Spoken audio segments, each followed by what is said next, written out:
शांति सागर जी मुनि महाराज की जय। षष्ठम पट्टाचार्य परम पूज्याचार्य श्री अभिनंदन सागर जी मुनि महाराज की जय।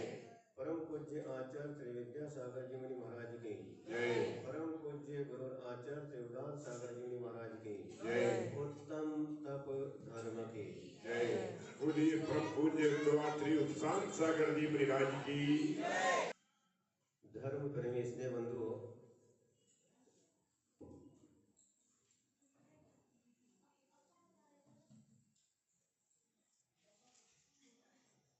आदमी तप करने से घबराता है। कुछ लोग तो बहाना बनाते हैं, नहीं ये हमसे नहीं होगा, ये तो काम महाराज आप लोगों का ही है।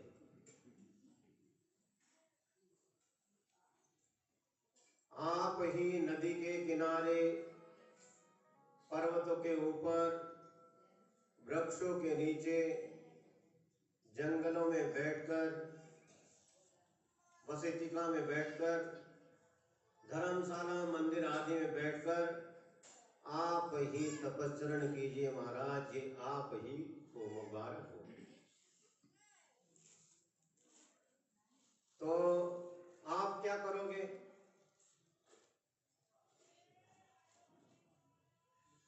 श्रावक और साधु दोनों को अपने शक्ति के अनुसार तपस्चरण करना होता है।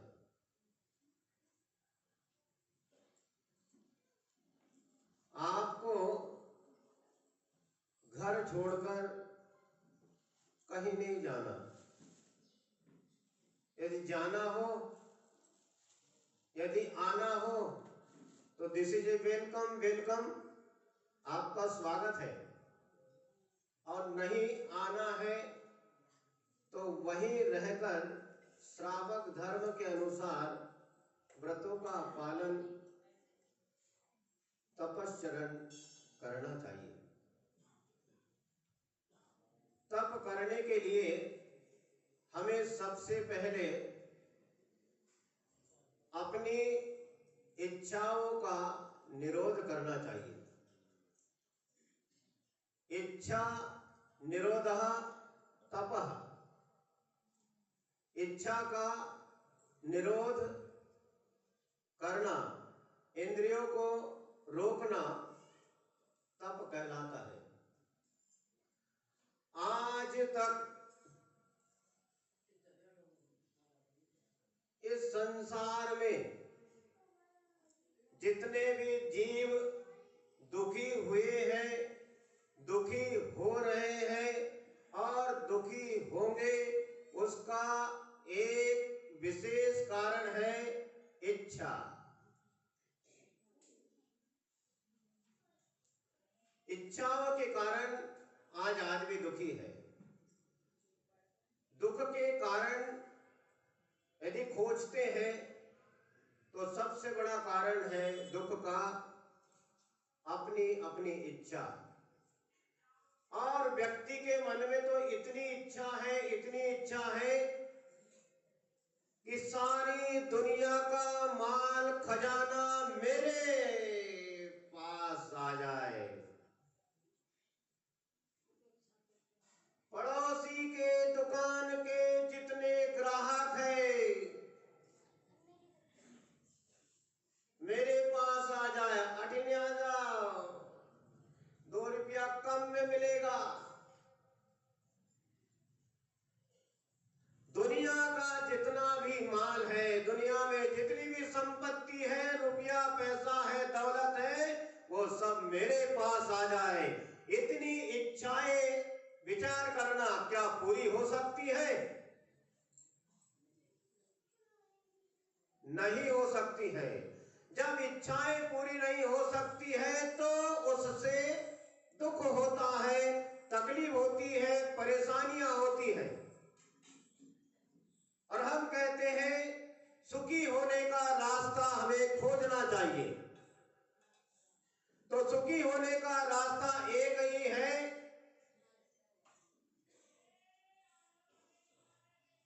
वह कौन सा हो सकता है?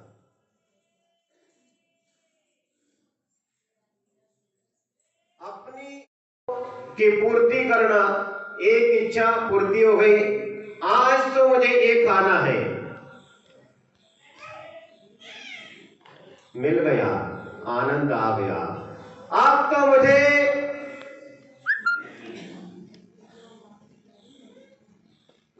सुबह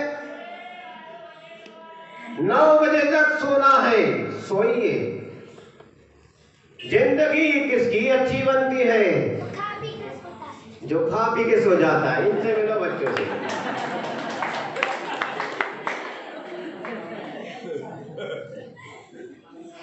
बच्चे होशियार हो गए,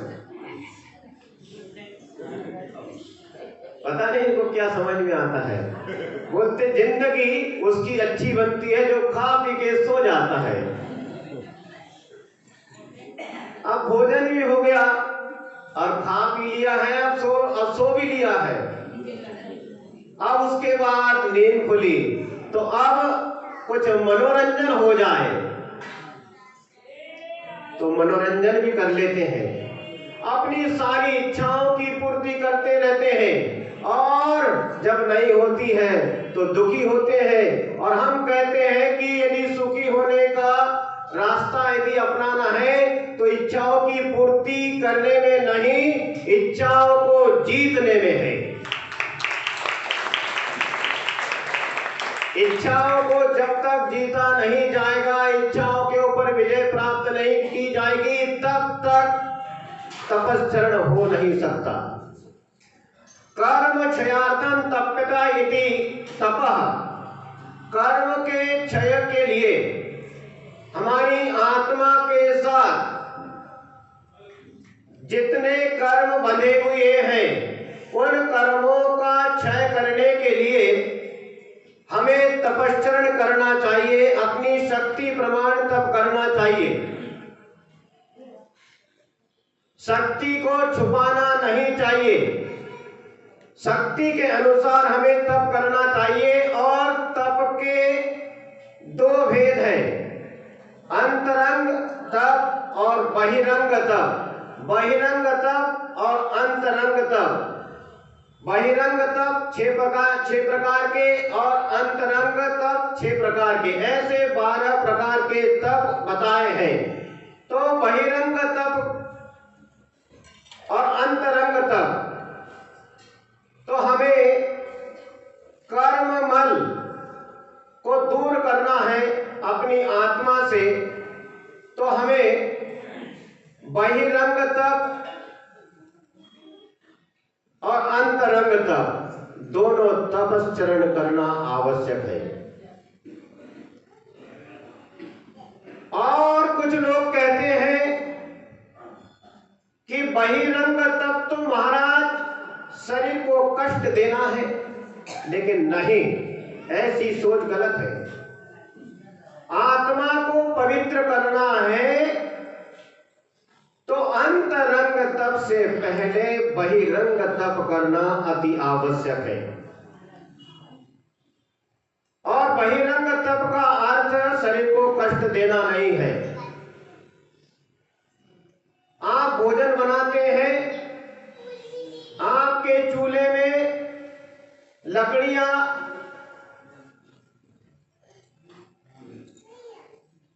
है, काय झूठ बोल रही भाई, इतनी सी लकड़ी लगा दो ऐसा करके, नहीं डिस्को क्या बोलते हुए ऐसा आया है। हाँ, वो लाइट कहाँ की लकड़ी लगाई? तो चूल्हा तो कोई भी हो, लकड़ी वाला हो, गैस चूल्हा हो, यदि गैस चूल्हा जो भी चूल्हा हो, अग्नि जल रही है, अग्नि के ऊपर आपने किसी पात्र में, किसी बर्तन में दूध रखा है या पानी रखा है, तो सबसे पहले बर्तन गर्म होता है, उसके बाद उसके अंदर जो रखा पदार्थ है, द्रव्य या पानी, वो गर्म होता है। इसी प्रकार आत्मा को शुद्ध करने के लिए बहिरंग तप भी अति आवश्यक है। और कुछ लोग कहते हैं कि तप में क्या रखा है महाराज? सब व्यर्थ की बातें हैं, सब दिखावे की बातें हैं। लेकिन नहीं, बहिरंग तप भी बहुत आवश्यक है। आपने देखना कितनी माताएं बहनें अपने अपने में मस्त है, कितने पुरुष वर्ग अपने अपने में मस्त है। कैसे? पर्युषण पर्व चल रहा है, हमें उपवास करना है, कोई एकासन कर रहा है, कोई कुछ त्याग कर रहा है। क्यों कर रहा है? क्योंकि श्रद्धा है। तो श्रद्धा होने के कारण एक तपश्चरण हो जाता है। और जहां पर अश्रद्धा है तो वहां पर अंतरंग तप तो छोड़ो, बहिरंग तप भी कुछ नहीं होता है। वो व्यक्ति कहता है कि ये सब बेकार है, ये जितने लोग उपवास कर रहे हैं ये सब फुर्सती है, इनको कोई काम नहीं है। तो तेरे को क्या काम है? तुमको कौन सा काम है बताओ? तो चुप हो जाते हैं। जिसको नहीं करना है वो व्यक्ति ऐसा बोलता है, बहाना बनाता है। धर्म कार्य हो कोई भी हो, धर्म का विरोध करना है, धर्मात्मा का विरोध करना है, किसी साधु का विरोध करना है, समाज के किसी व्यक्ति का विरोध करना है, तो कौन? जिसको कुछ नहीं करना है समाज के कल्याण के लिए वो व्यक्ति विरोध करता है। और जो अपनी समाज का कल्याण चाहता है, स्वयं का कल्याण चाहता है, अपने भाई का कल्याण चाहता है, जन जन का कल्याण चाहता है, वो व्यक्ति सहयोग करता है। तू भी धर्म कर, मैं भी धर्म करूंगा, अपने धर्म की प्रभावना करेंगे। और कुछ लोग होते हैं भरोसा नहीं, महाराज इनके चक्कर में मत आना, 4 और 5 उपवास हो गए, चेहरे पर तो देखो जैसे गुलाब जैसा चेहरा खिल रहा, हमको तो भरोसा नहीं हो रहा कि 5 उपवास हो गए इनके। तो क्या रोते रहेंगे भाई? तुमने कितने उपवास किए बताओ? अरे महाराज ये बात हमसे मत पूछो, हम तो दिन में 4 बार खाने वाले हैं, ये काम हमसे नहीं होता। जब तुमसे ये काम नहीं होता है तो जो उपवास कर रहा है तो उसकी बुराई करते क्यों भाई? ये कौन सा काम है? तो जो उपवास कर रहा है उसकी बुराई नहीं करना चाहिए, उसको बेकार नहीं कहना चाहिए। मैं तो कहता हूं जो उपवास कर रहे हैं, तपश्चरण कर रहे हैं, भगवान की सुबह से 6 बजे से आकर पूजन अर्चन कर रहे हैं, भगवान का अभिषेक कर रहे हैं, जाप कर रहे हैं,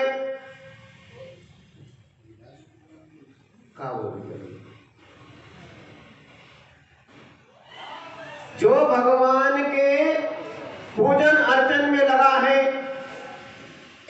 अपने धर्म ध्यान में लगा है, वो चाहे पुरुष हो या स्त्री, उसकी बुराई ना करके उसे प्रोत्साहन देना चाहिए कि बहुत अच्छा, हम नहीं कर पा रहे, तुम कर पा रहे भैया, बहुत अच्छा, बहुत बढ़िया है, ऐसा हमें बोलना चाहिए। और जो उपवास करने वाले हैं उनको भी, आज मेरे 2 उपवास हो गए, आज मेरे 4 उपवास हो गए। यदि कोई सुन नहीं रहा तो और जोर से बोलते हैं, है ना? चलक के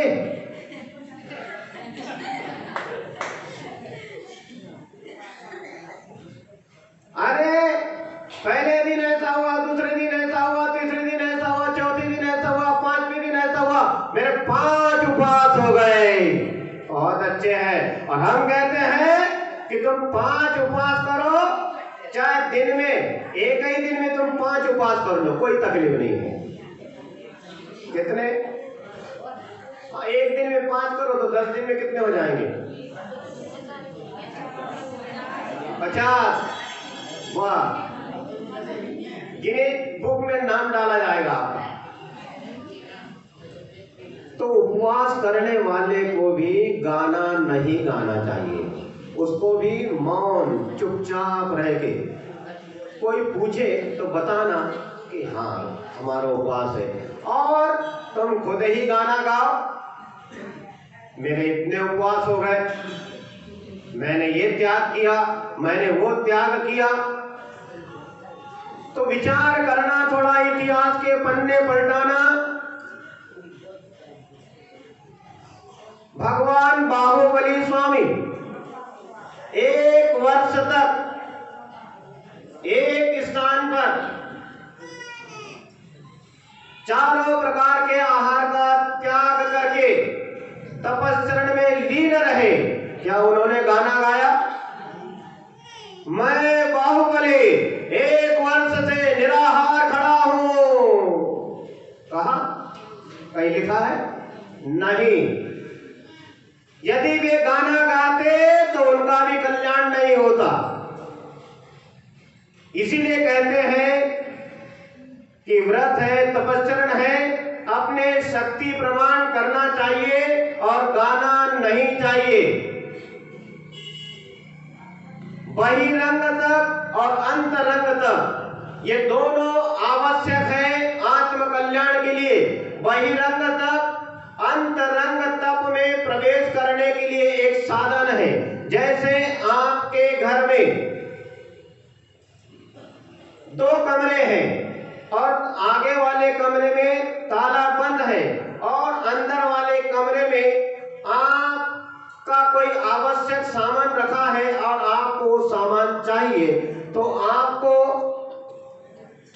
कौन सा ताला खोलना होगा?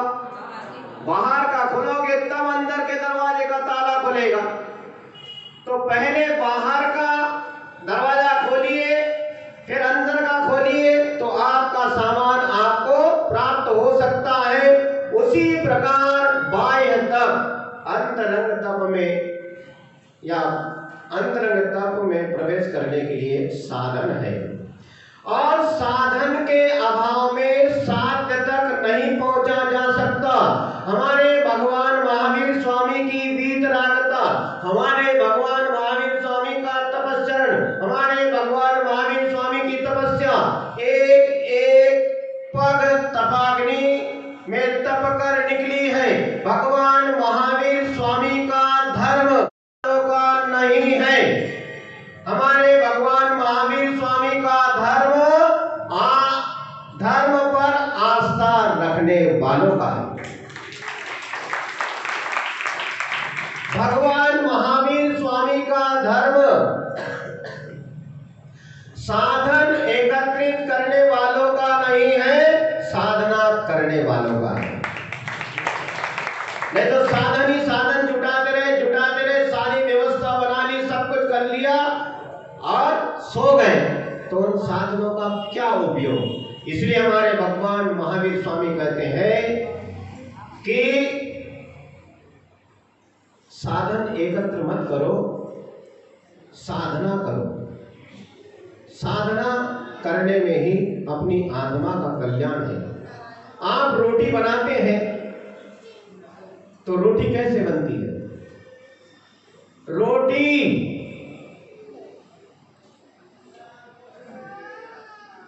गेहूं को पहले धोते हैं, सुखाते हैं, फिर उसको पीसते हैं, आटा बनाते हैं, फिर आटा बनाने के बाद छाना जाता है और छानने के बाद उसमें फिर पानी डाला जाता है, लोई बनाई जाती है, चकला बेलन के ऊपर उसे बेला जाता है।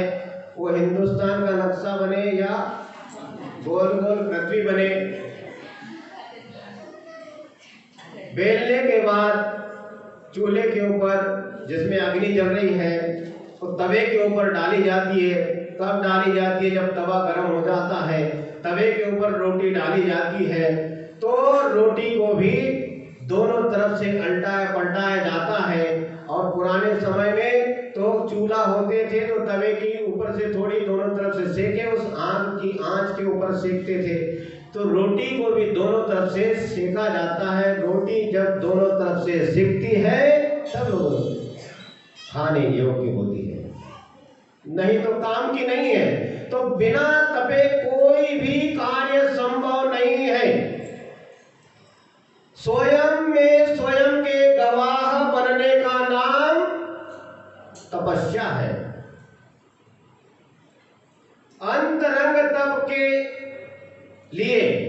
वही रंग तप तपना आवश्यक है।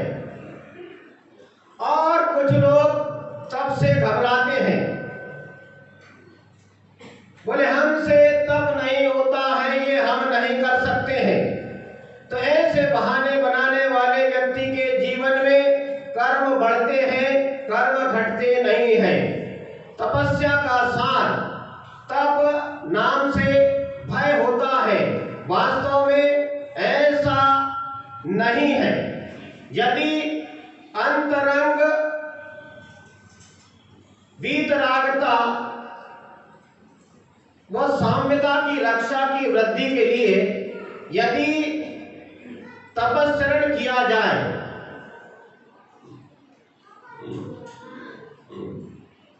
तो तब एक महान धर्म सिद्ध होता है, क्योंकि तप एक दुख नाशक है और लोग इसे दुखदायक समझते हैं।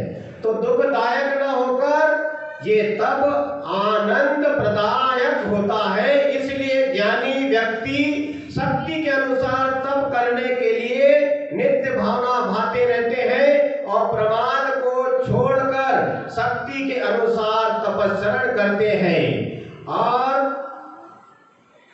अपने कर्मों की निर्जना करते हैं। शरीर मिला है तो हमें तप करना चाहिए। कहते हैं तन मिला तुम तप करो, करो कर्म का नाश, रवि शशि से भी अधिक है तुम में दिव्य प्रकाश।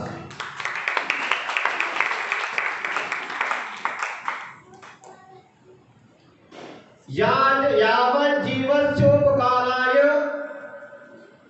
तद्देहस्योपकारकम् यद्देहस्योपकाराय तज्जीवस्योपकारकम्। जो शरीर के लिए उपकारी है वह आत्मा का अपकारक है, और जो आत्मा का उपकारी है वो शरीर के लिए अपकारक है। जिसने ये सोच लिया कि देह विनाशी है और आत्मा अविनाशी है, जो व्यक्ति ऐसा सोचता है कि देह नश्वर है और शरीर क्या है,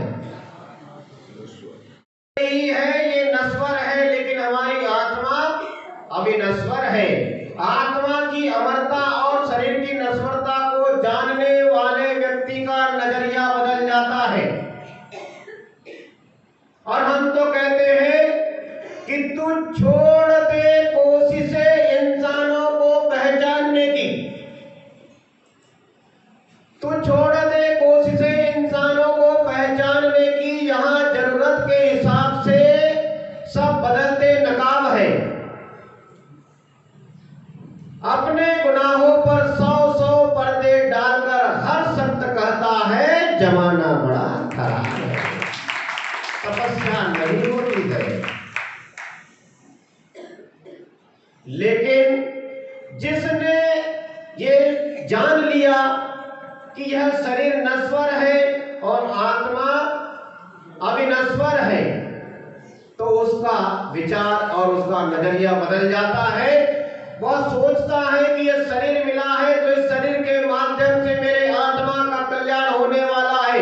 इस शरीर को कष्ट पहुंचाए बिना, इस शरीर से तपस्सरण किए बिना हमारी आत्मा अमर नहीं हो सकती है, हमारे आत्मा का कल्याण नहीं हो सकता है। तो उस व्यक्ति का नजरिया ये होता है कि आप हर मंजिल को मुश्किल समझते हैं और हम हर मुश्किल को मंजिल समझते हैं।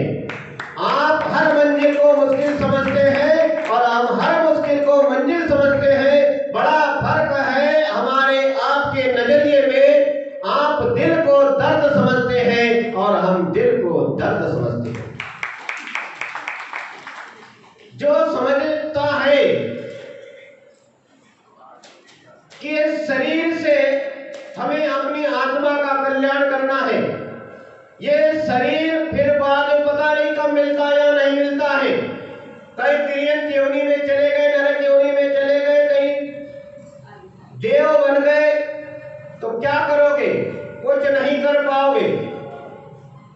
जब भी कर्मों का विनाश होगा, समूल कर्मों का नाश होगा, तो इस मनुष्य शरीर के माध्यम से ही होगा।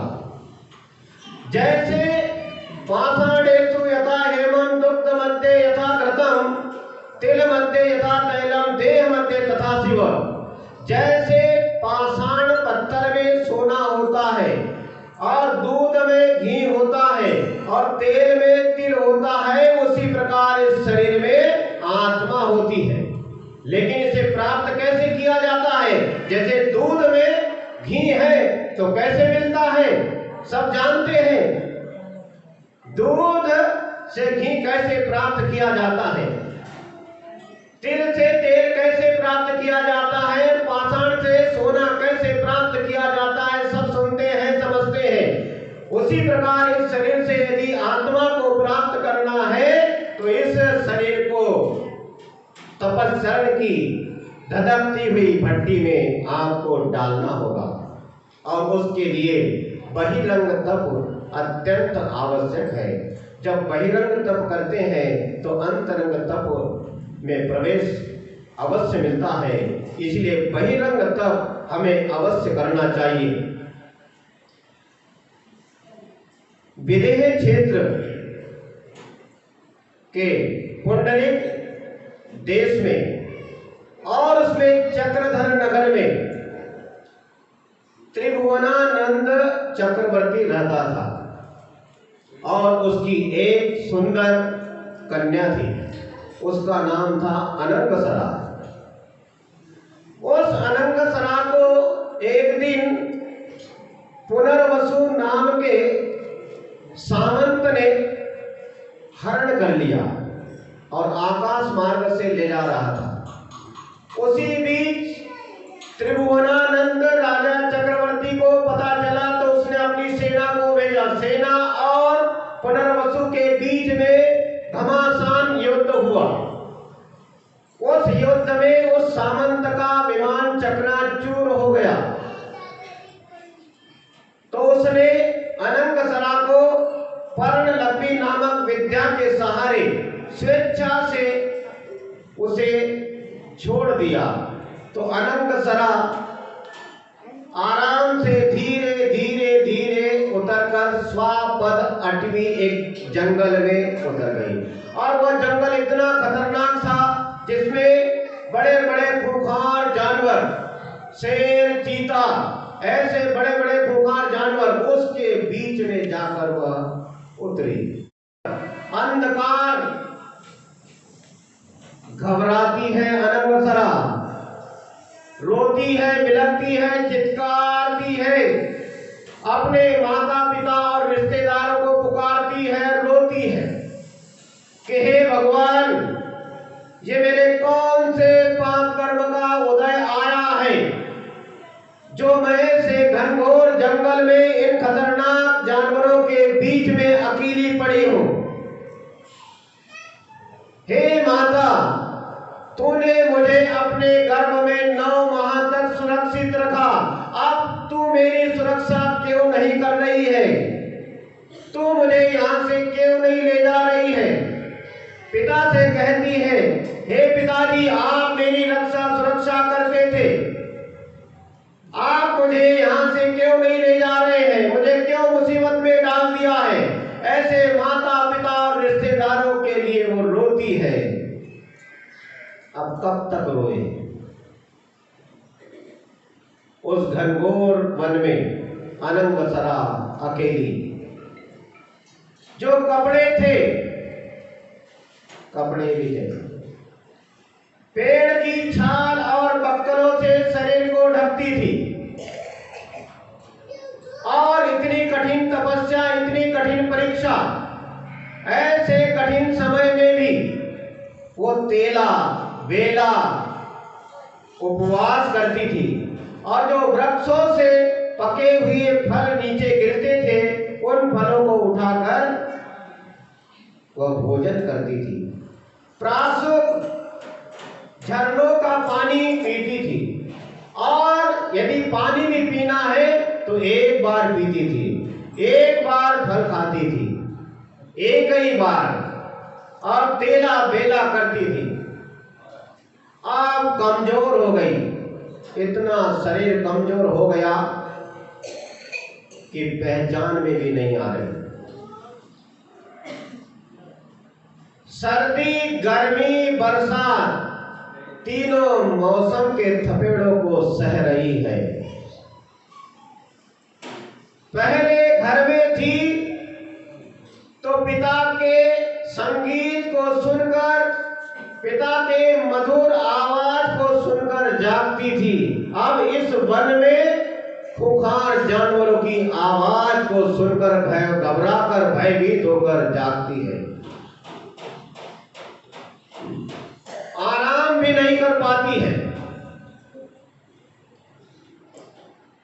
ऐसी अनंगसरा मुसीबत में पड़ी हुई है। ऐसी अनंगसरा जिसके तपस्चरण के सामने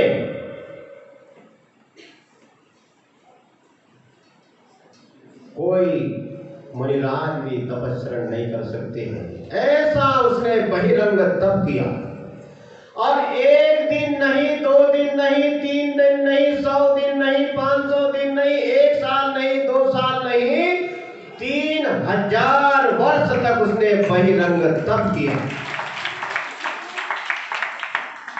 ऐसे घनघोर जंगल में इतना लंबा समय उसने कैसे व्यतीत किया? और तपस्चरण करती थी, जिन धर्म का पालन करती थी।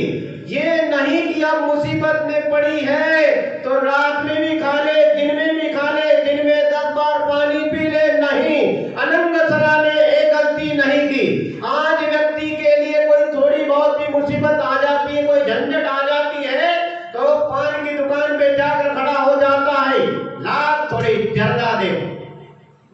अरे भिखारी आदमी तंबाकू खाना शुरू कर देता है, शराब पीना शुरू कर देता है, नशा करना शुरू कर देता है। क्या हो गया? बहुत टेंशन में आ गया हूं, बड़ी समस्या है। तो समस्या का समाधान शराब नहीं हो सकती है, समस्या का समाधान तंबाकू नशीले पदार्थ नहीं हो सकते हैं। समस्या का समाधान जिन धर्म के अनुसार आचरण करना होता है। वही अनंगसरा ने 3000 वर्ष तक बहिरंग तप किया। उसका शरीर कमजोर हो गया। फिर उसने सोचा कि अब मेरी सहायता के लिए कोई नहीं आएगा, कोई नहीं आएगा। जिन धर्म में, जिन शासन में, जिन ग्रंथों में मैंने पढ़ा और सुना है, अब उसी के अनुसार अब मुझे इस घनघोर जंगल में अपना बचा जीवन यापन करना है। मैंने पढ़ा था, सुना था। ऐसी अनंगसरा मन में विचार करती, जब कोई उपसर्ग हो, शरीर कमजोर हो, आयु शेष थोड़ी बची हो, उस समय संलेखना धारण कर लेना चाहिए। और अनंगसरा ने यही किया। उसने सोचा कि अब अपना अंतिम समय है, अब समय कम बचा है, शरीर कमजोर हो गया है, शास्त्रों में जो सुना है उसके अनुसार मुझे आचरण करना है। अनंगसरा ने संलेखना धारण कर ली और नियम ले लिया कि मैं इस स्थान से 100 कदम, बस केवल 100 कदम की मर्यादा रखी कि 100 कदम से आगे नहीं जाऊंगी। 100 कदम के अंदर अंदर ही यहीं रहूंगी और यहीं अपनी आत्मा का कल्याण करूंगी और इस शरीर का त्याग करूंगी। उसने संलेखना धारण कर ली। संलेखना धारण कर ली। संलेखना का 6वां दिन था। उस दिन लब्धिदास नाम का एक पुरुष की दृष्टि अनंगसरा पर पड़ी।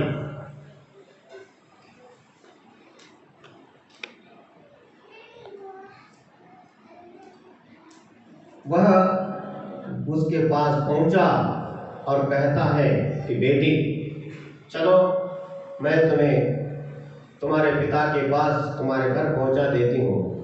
वह कहती है कि नहीं लवलीदास भैया, अब मैं यहाँ से कहीं नहीं जा सकती।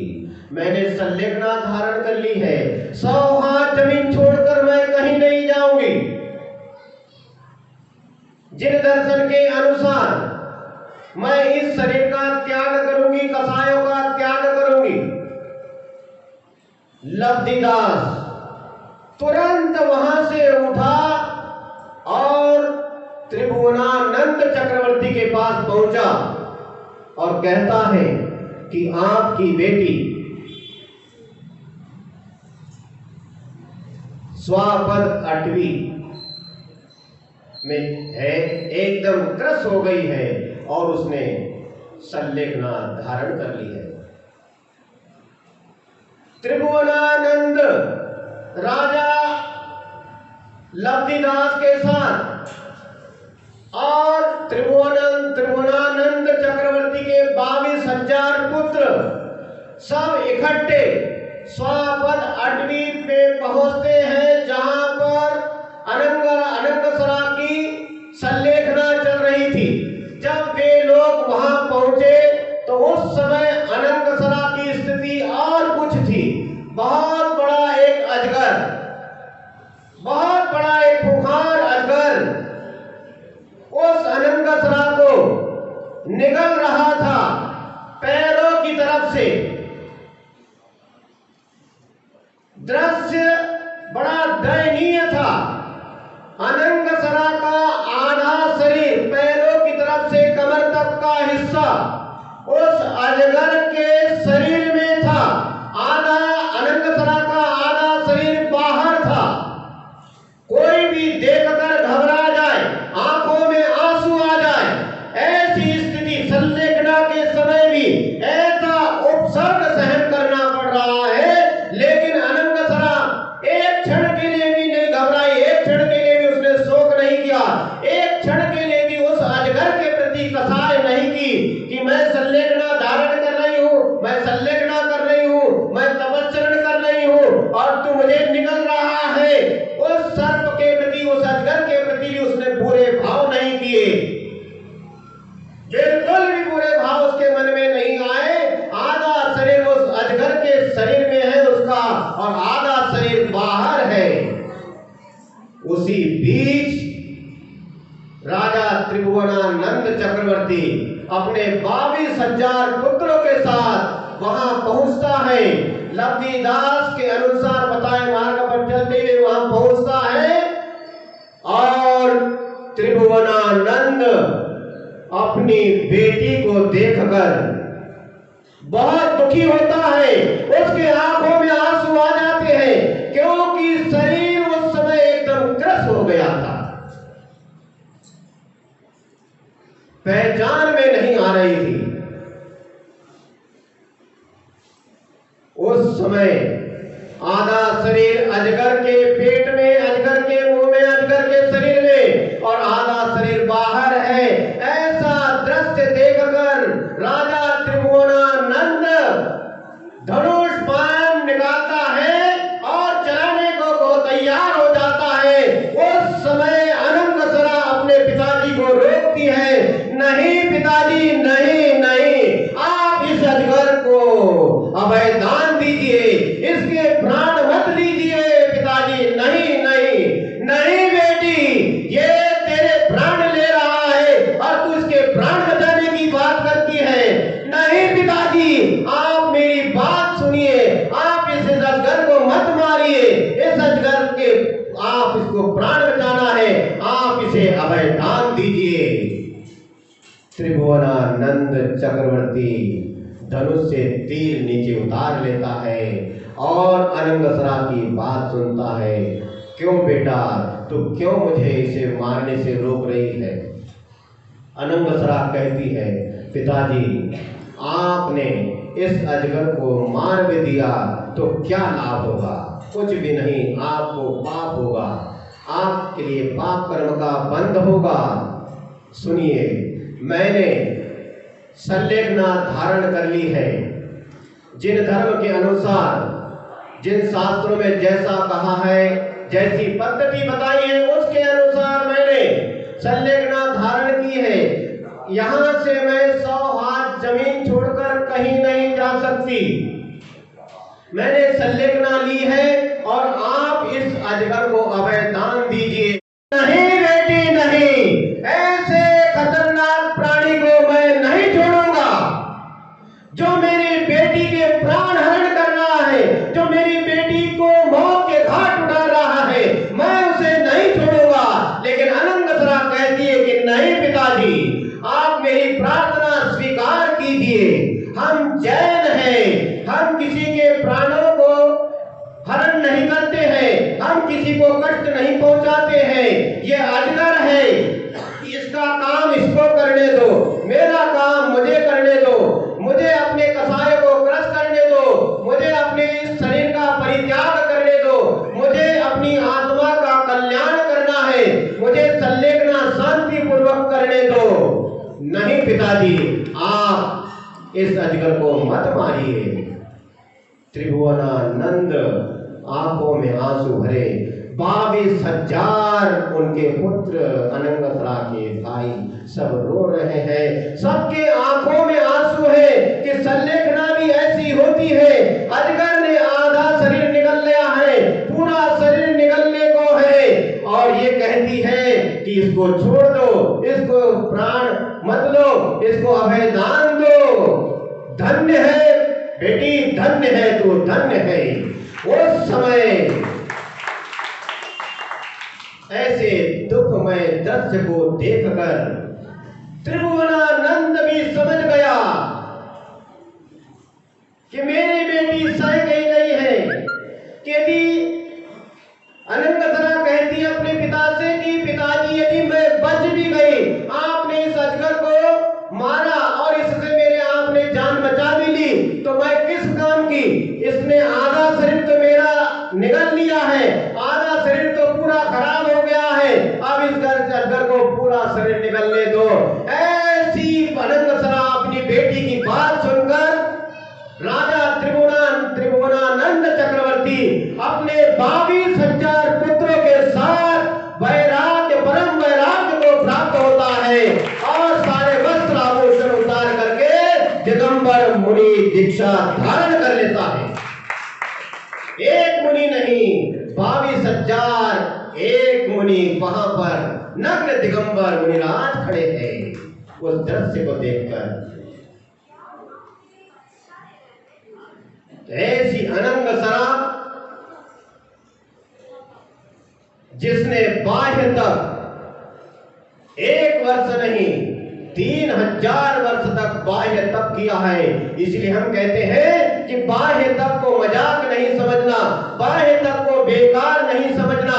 यदि कोई महिला हो या कोई पुरुष हो या कोई बच्चा हो, कोई भी हो, यदि वो एक उपवास भी करता है तो उसकी प्रशंसा करना, उसको प्रोत्साहन देना कि बहुत अच्छा किया भैया तुमने, हम तो नहीं कर पा रहे लेकिन तूने किया, बहुत अच्छा किया।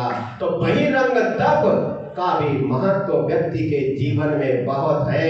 इस अनंगसरा ने संलेखना पूर्वक अपने शरीर का त्याग किया और मरकर ईशान स्वर्ग में जाकर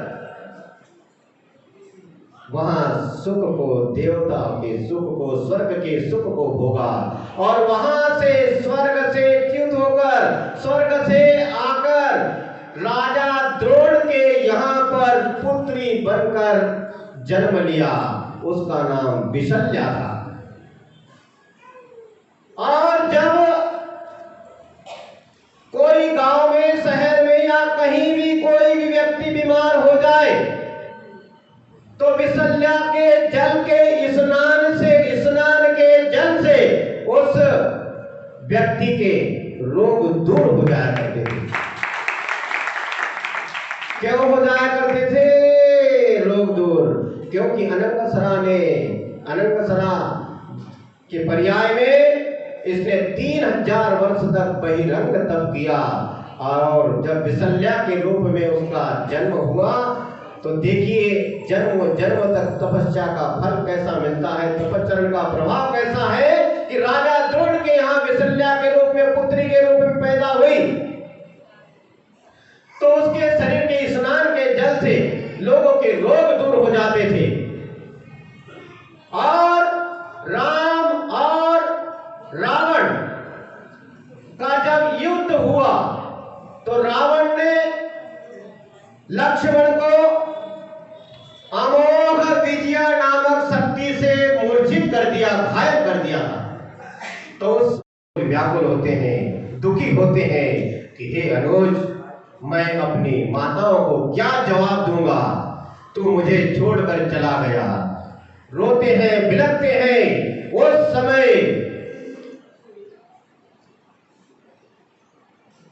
चंद्रप्रति विद्याधर रामचंद्र जी को समझाते हैं। हनुमान, अंगद आदि सभी लोग राम और लक्ष्मण को घेरे लिए बैठे हैं और उन्हें समझाते हैं कि हे प्रभु, आप तो भगवान हैं, आप दुखी ना होवे, आपको अपने अनुज लक्ष्मण की स्वस्थता के लिए, निरोगता के लिए मैं आपको एक उपाय बताता हूं। आप अयोध्या किसी को भिजवाकर राजा मेघ के यहां पर विशल्या नाम की पुत्री है, उसके जल का स्नान, उसके जल के स्नान का जो जल है वो आप ले आइए, आप लेकर किसी से बुला लो तो लक्ष्मण स्वस्थ हो सकता है। बस इतना सुनना था कि श्री रामचंद्र जी ने हनुमान, अंगद आदि लोगों को तुरंत अयोध्या भेजा और ये लोग वहां पहुंचे और राजा भरत से अपने लक्ष्मण की जो स्थिति थी सुनाई। उसके बाद भरत ने भी सुनी और तुरंत राजा द्रोण के यहाँ पर सभी लोग पहुंचते हैं।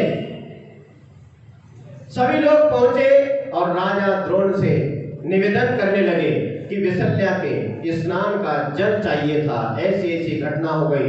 जब राजा द्रोण ने सुना तो राजा द्रोण कहते हैं, विशल्या के स्नान के जल की क्या बात करते हो, आप तो विशल्या को ही लेकर चले जाओ। और विशल्या को लेकर हनुमान और लेकर जाते हैं और जैसी विशल्या उस युद्ध स्थल पर पहुंचती है, युद्ध स्थल पर विशल्या के कदम जैसे ही पड़ते हैं तो लक्ष्मण को जो अमोघ विजया नामक शक्ति लगी थी, वो शक्ति तुरंत वक्ष स्थल से निकलकर आकाश मार्ग में भाग जाती है।